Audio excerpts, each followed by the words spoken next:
कभी कभी समय ऐसी परीक्षा लेता है कि बुद्धिमान से बुद्धिमान व्यक्ति भी सोच में पड़ जाता है, परंतु यदि कोई उस परीक्षा को मुस्कान और चतुराई से पार करे तो वह केवल एक व्यक्ति हो सकता है, तेनाली रामा। यह कहानी उस दिन की है जब विजयनगर साम्राज्य के दरबार में एक ऐसी चुनौती आई जिसने सभी मंत्रियों और पंडितों की नींद उड़ा दी थी। विजयनगर के सम्राट कृष्णदेव राय उस दिन बहुत चिंतित थे। वे सुबह से ही उदास थे क्योंकि पड़ोसी राज्य उद्यगढ़ के राजा ने एक शर्त भरा पत्र भेजा था।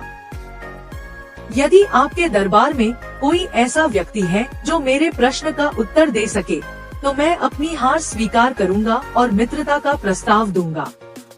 यदि नहीं तो आपको मेरे अधीन होना पड़ेगा। यह चुनौती न केवल बुद्धिमत्ता की परीक्षा थी बल्कि यह विजयनगर की प्रतिष्ठा का प्रश्न भी था। राजा उद्यगढ़ का प्रश्न साधारण नहीं था। वह कुछ इस प्रकार था, ऐसी कौन सी चीज है जो देखने में मूल्यहीन है परंतु उसका मूल्य अनमोल है, जो नजर नहीं आती पर सबसे अधिक महसूस होती है, जिसे खोया जा सकता है पर पाया नहीं जा सकता। राजा कृष्णदेव राय ने दरबार में सभी पंडितों, ज्योतिषियों, गणितज्ञों और विद्वानों को बुलाया। सभी सोच में पड़ गए। किसी ने कहा वह प्रेम है, किसी ने कहा जीवन, परंतु कोई भी उत्तर राजा को संतुष्ट न कर सका। जब सब निराश हो चुके थे तभी दरबार में तेनाली रामा मुस्कुराते हुए प्रवेश करते हैं। उनके हाथ में एक फूल है और आंखों में वही चिरपरिचित चंचलता।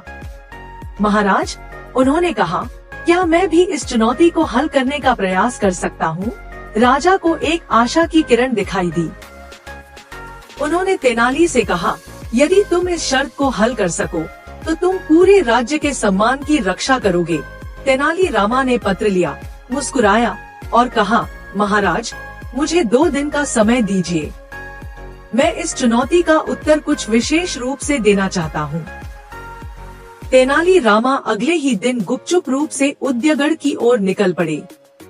वे किसी साधारण उत्तर से राजा को संतुष्ट नहीं करना चाहते थे।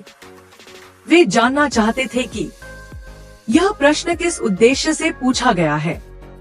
क्या यह केवल एक दार्शनिक प्रश्न है या इसके पीछे कोई गहरी चाल है?